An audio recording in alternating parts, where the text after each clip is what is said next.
Welcome to a show where you will hear about how our liberty is being eroded by the very people that swear an oath to protect it. Today, the president signed a big new anti-terrorism bill that would expand the government's ability to track down terrorists, but at some cost.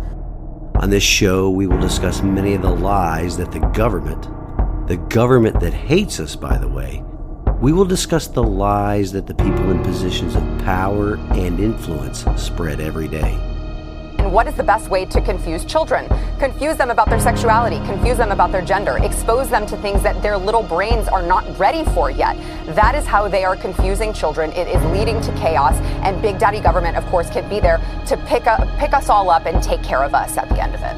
We will also talk about how current elected leadership at all levels of government has been corrupted by power and control, as well as discuss the types of leadership needed to correct our republic's course.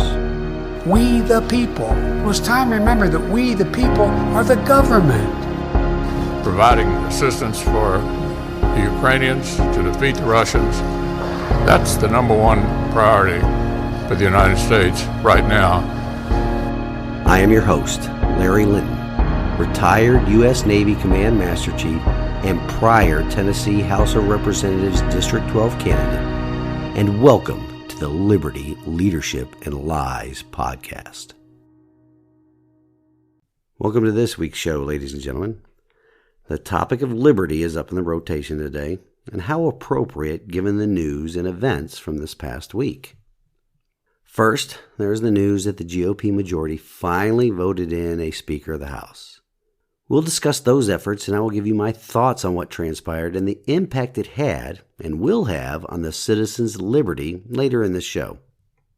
Second, I attended another Sevier County Board of Education meeting on Monday this past week. I have to tell you that I came away with more questions and a surprising observation. Imagine that. And third, I must tell you that last Saturday's East Tennessee Grassroots Leadership Summit, hosted by Empowered Sevier, was an incredible event. We'll talk about the Grassroots Leadership Summit first this week. The reason for discussing the summit should be obvious. It is because state and local efforts, true grassroots efforts, they need to be the priority for our focus. Of course, the discussions at the summit were Tennessee-specific with little mention of national news. And as I just said, that's how it should be as well. The battles that conservatives must engage in have to be fought at the local and the state level. Because it is only when the states relearn how to assert their sovereignty over the federal government that the national government can be fixed and returned to its constitutionally limited role. The lineup of speakers at the summit were incredible. I have met with many of them in the past couple of years and months, and their information is only getting better with time. Like a fine wine, I guess, but I wouldn't know since I don't drink wine, fine or otherwise. As I was saying, the speakers and their information were impressive, so much so that I have asked a few of them to come on the podcast in the future, to which they agreed. I am so looking forward to talking with them and letting them share their tactics, techniques, and procedures, those TTPs, and how they can be utilized to restore liberty to the citizens here in Tennessee. There is something else that I came away from that summit with that I must tell you about. It can be summed up in one word: encouraged. Because it appears that a bunch of different conservative groups are waking up to the fact that to be successful in this effort to restore liberty, these separate groups are willing to work together in this important work that is required to restore constitutional principles back to all levels of government. There were more than 160 citizens at this summit, representing several different grassroots groups, and all of them are now working together. Maybe, just maybe, conservative groups are opening a new chapter in the playbook, if you know what I mean. Some of the groups represented were Citizens for Renewing America, Turning Point USA Faith, Americans for Prosperity, AMAC, Tennessee Right to Life, Kingdom Culture Education, Empowered Knox, Empowered Jefferson, East Tennessee Conservatives, Kathy Harms, who is an election integrity advocate for Tennessee, and of course, Tennessee Stands Director Gary Humble, and of course the group that organized the event, Empowered Sevier, which is led by Kelly O'Connor. Pastor Keith Nix from Lift Church was in attendance as well and delivered an awesome and encouraging message for everybody present. Once again, I will encourage the listeners to get involved in any number of grassroots organizations like these where you live. Nobody is coming to save you but yourself. If you don't get involved, you cannot complain about what is happening all around you. If you don't get involved, your children and your grandchildren, heck, all of your future generations, will never know the true promise of liberty that is supposed to be protected by our Constitution. They will never know the liberty that you currently enjoy, which, by the way, those liberties are fewer than our grandparents enjoyed if we get right down to it. This is especially true for those people that just quote-unquote want to be left alone. If you know somebody like that, those people that don't want to get involved because they want to be left alone, you have to show them that there is zero chance of being left alone by any level of government. Our government hates the fact that our constitutions limit it and not the citizens. All levels of government hate the fact that our federal and state constitutions establish the citizens as the sovereign in our republic. So by extension, our government hates us. The only reason our government tolerates us is that it cannot function without the revenue we provide it with the taxes on our income. Is there any wonder why the Founding Fathers did not include a tax on our income as a means to fund the government? Also, is there any wonder to the lengths that government went to in order to get that amendment passed, which grants it the first cut of our personal wealth, our sweat equity? We have discussed all of this in the past many times, but it bears repeating in this topic of liberty. There is very little chance that government is already not leaving anybody alone, especially outside of its primary role of securing the people's liberty. First of all, as I just mentioned, the government, all levels of government, have placed themselves firmly in our wallets and our purses.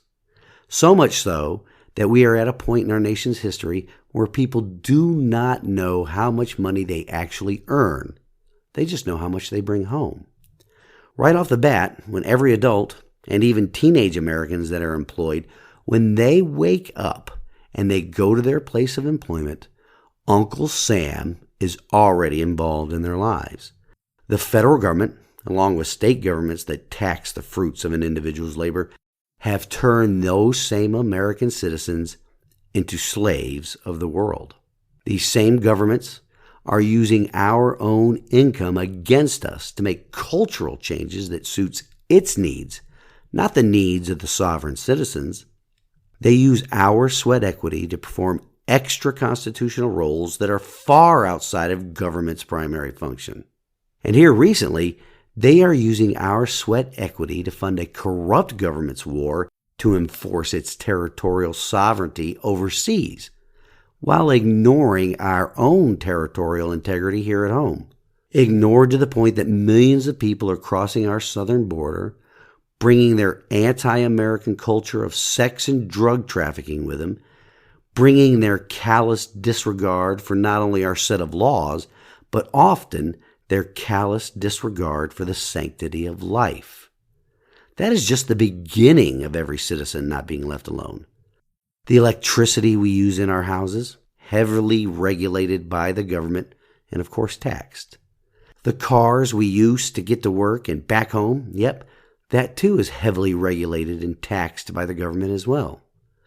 Keep that in mind for a bit later in the show as we discuss another Tennessee-specific item our government is considering as another method of draining our sweat equity. The places where we work and play, yep, you guessed it, the government is involved in those spaces as well. And not always, heck, predominantly, they are involved in ways that infringe upon the people's liberty. Just pick an area of anybody's everyday lives, and there is a branch or department of government that is regulating, promoting, taxing, or suppressing it. That is what many of these grassroots organizations are working on correcting. A restoration of, It's more like forcing government back into its constitutionally limited roles, thereby ensuring that government no longer infringes on the people's liberty. So, get involved. If you live here in Sevier County, Empowered Sevier is a great place to start. The same with Knox and Jefferson counties. Look them up. Volunteer your time and effort with these groups. Every little bit helps, because nobody is left alone by the government, and the more the people realize this, the better results we'll get. Before we move on with the rest of the show, let's pause for a word from the show's sponsor, Anchor.fm.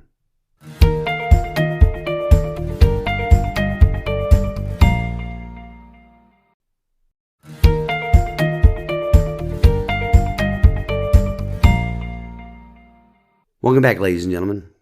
If you are considering creating or even listening to a podcast, I highly recommend using Anchor.fm.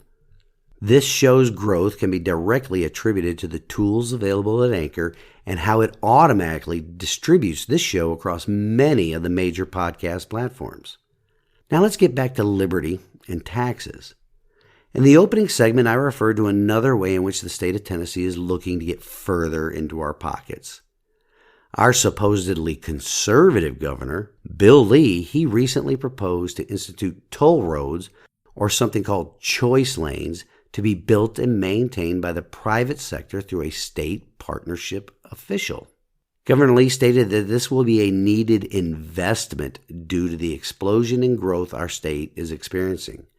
Remember, whenever anybody that is in government says investment, hold on to your wallets.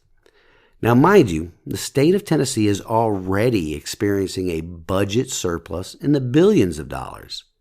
Combine that with the growth in population, meaning that with more residents, that will result in an increase in the tax base and the tax revenue.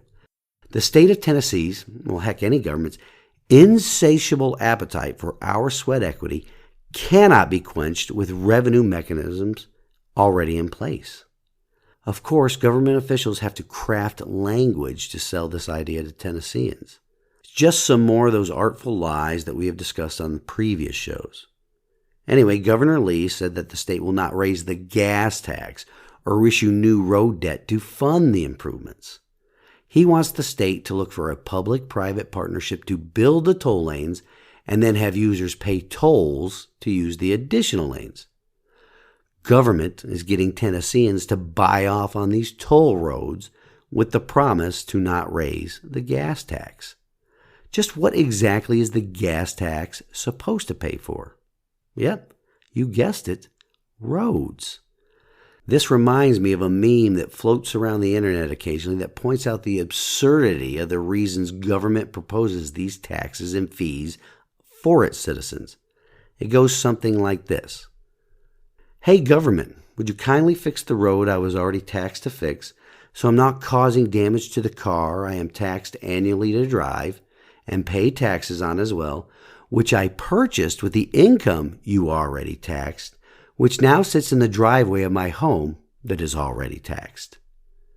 That perfectly captures the concept that people who just want to be left alone fail to realize. Nobody is left alone by government. Let me ask you all a question as it relates to toll highways, though. What happens to those toll lanes once these roads are paid for? Don't venture a guess until I tell you a little story. Many of you know that I spent my teenage years in central New York before I joined the Navy. I lived in a small town just a bit north of Syracuse, right in the buckle of the snow belt. Anyway, I moved there in 1982. There's an interstate there called the New York State Thruway, which many people have to use to get to and from work. This highway was first proposed in 1949, and the first section was opened in 1954, and the remainder of it in 1955. Now fast forward to the year I moved to New York. Again, that was 1982. That year, an article was published in the New York Times that had the headline of this, quote, "Thruways tolls to end in 96 with federal aid." Well, now we have to fast forward again to this year, 2023. Are there still tolls on the New York State Thruway? Of course there are. Does it receive federal aid? Yes. At least it did in 2021 that I can see. Did tolls end on the Thruway in 1996? Nope. The closest thing to eternal life that we will experience in this temporary home is a government tax or a government program. So there are still tolls on this road in 2023, at least 27 years after they were supposed to end. Do you want to know why they have not removed the tolls from the New York State Thruway? Not the stated reason, but the real reason. Well, I looked up the financials for the New York State Thruway. North of $77 million in revenue that the Thruway generates. You would think that's a lot of money, and it is. But that is just the amount for the month of September 2022. That works out to be nearly $1 billion in revenue every year. What government is going to give that money up? Absolutely none. Hence the tolls still being imposed on this road that drivers are already taxed to maintain via the gas tax. It's all smoke and mirrors when any government official tries to sell the populace on what turns out to be just a way to ensure they can have another method of confiscating our sweat equity. Yep, people are just being left alone when they don't get involved and just keep driving to work, right? Now let's couple this new proposal here in Tennessee to access our sweat equity for the stated purpose of building and maintaining roads with something we discussed last week. I mentioned how the Tennessee Department of Children's Services is asking for a huge increase to their budget so they can continue to fail the children of this state. We already talked about how Tennessee already has a budget surplus that could fund our roads, but we also have an agency that doesn't work very well asking for more of our money so they can continue to waste it. DCS is already funded at about $1 billion a year. The proposal for these toll roads here in Tennessee are being called the Transportation Modernization Act of 2023. But the only thing really being modernized is another confiscatory way for the state government to take our sweat equity and waste it. Taxes, tolls, fees, and regulations are turning citizens of this state and of this nation into slaves without the name. The amount of our sweat equity that government allows us to keep is just in order to maintain a facade of freedom. I'm actually sorry to report that I was not able to make it up to Nashville on the opening day for the new General Assembly. I mentioned last week that I was interested in going to Nashville with a group of patriots, but I had a work obligation pop up. Now, I do know some people that went up there and hope to get a debrief on what they encountered and reactions to the presence by the members of the General Assembly.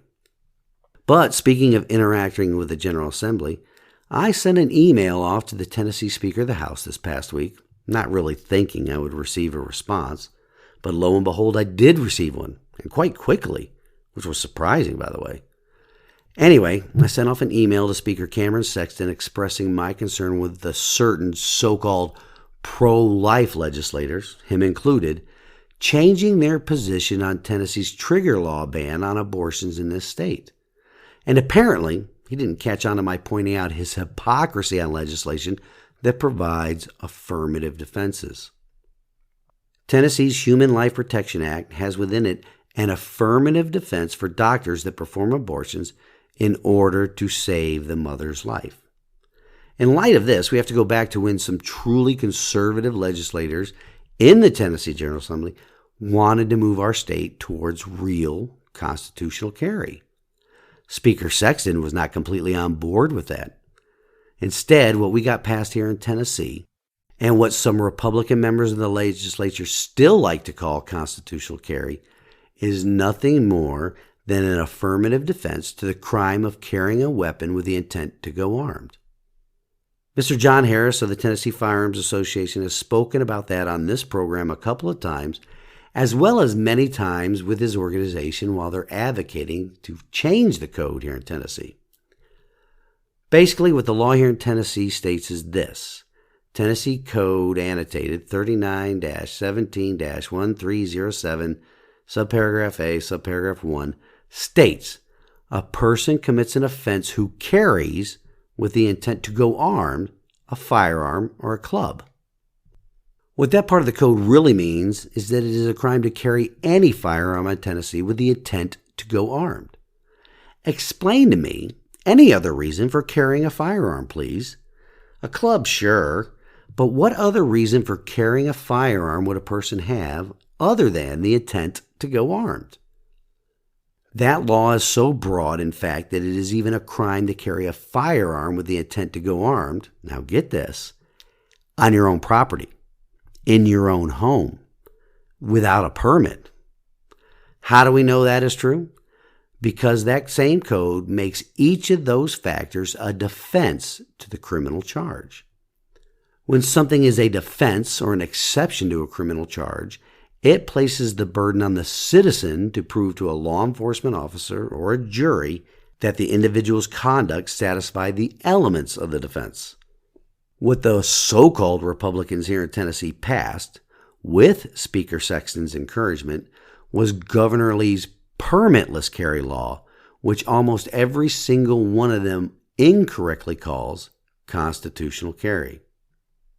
But right now, what we have happening in Tennessee is that several Republican lawmakers who did not ever expect to see Roe v. Wade overturned and Tennessee's Human Life Protection Act, which they call the trigger law, they didn't expect it to actually go into effect.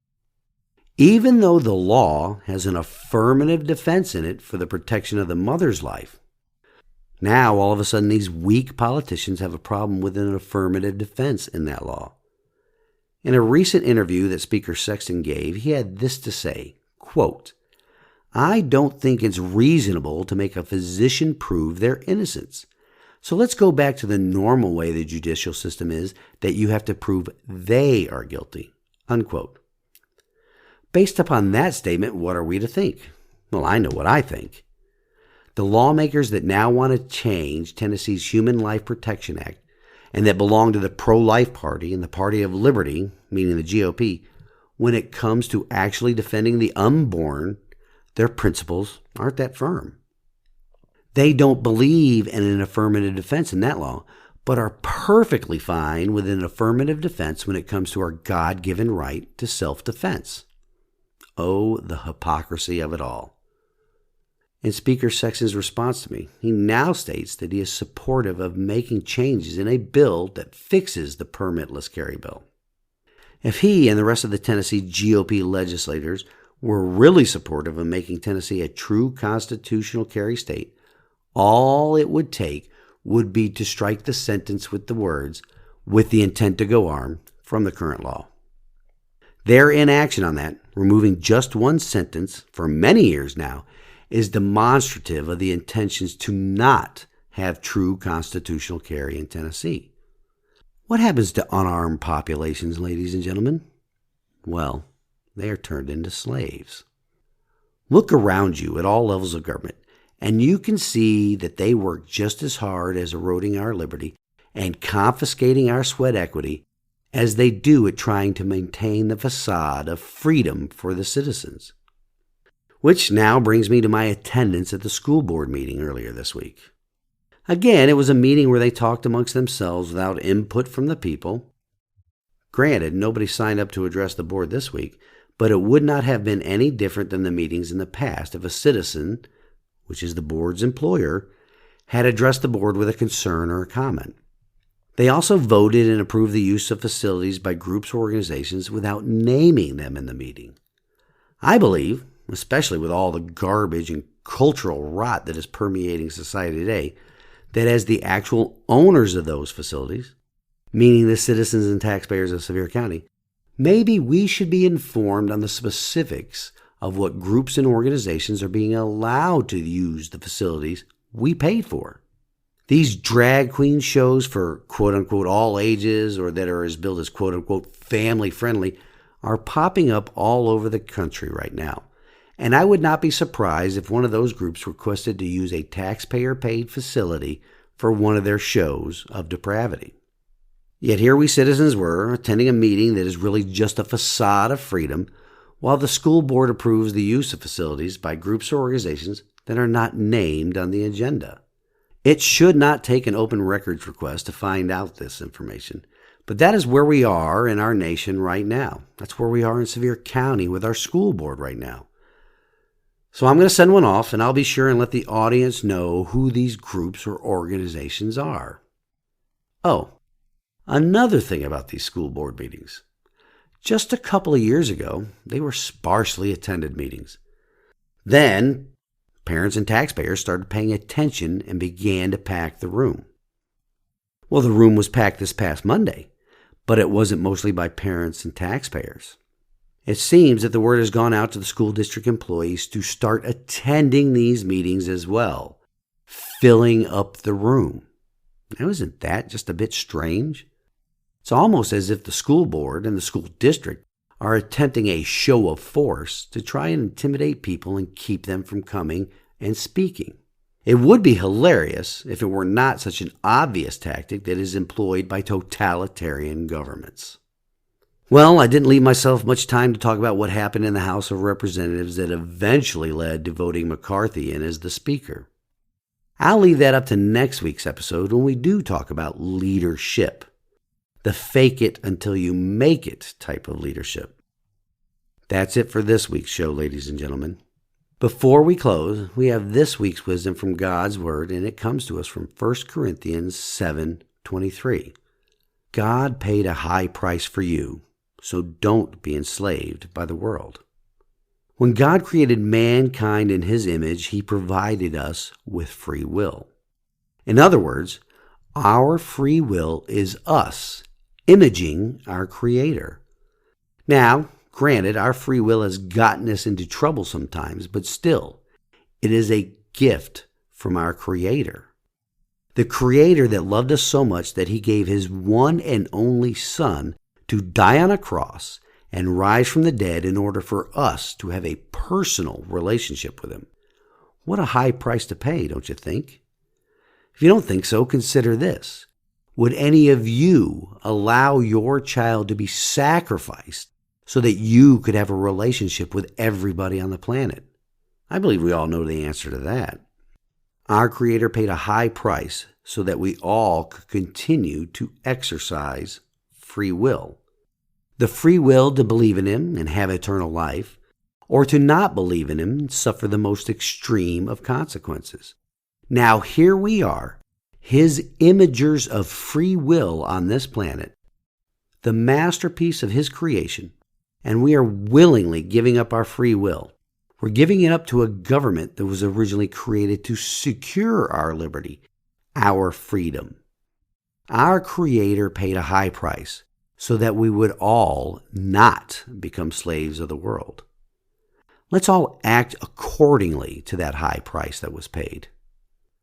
Thank you all for listening this week, and I pray that you enjoy the rest of your weekend.